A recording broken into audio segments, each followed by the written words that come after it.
It takes a couple simple steps, but it's actually fairly easy to take a print and get it from the computer screen onto our media. We're going to show you how on using an Epson professional media called Epson Luster 260.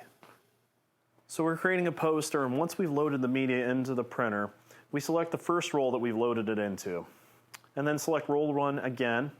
And we need to make sure that the paper type is the right paper type. So for poster, we actually chose Premium Luster 260. If it was a different type, you can select more paper types and go in and make sure that you have the right paper type adjusted.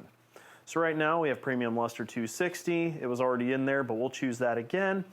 And once I hit OK, it's going to go ahead and load the paper automatically, and then we'll be ready to start printing our poster.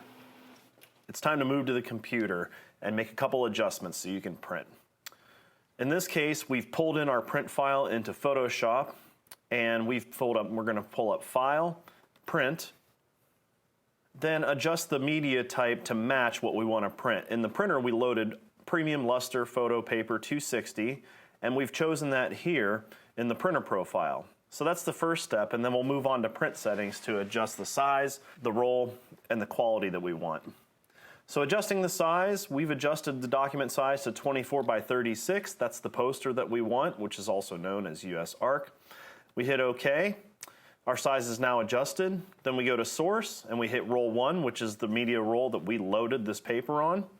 Media category is photo paper because we are producing a poster, and the media type is now Premium Luster Photo Paper 260. Now, if these are not preset, you can always go into the drop downs and adjust them. But Epson Premium Luster Photo 260 is already in here because it is an Epson professional media.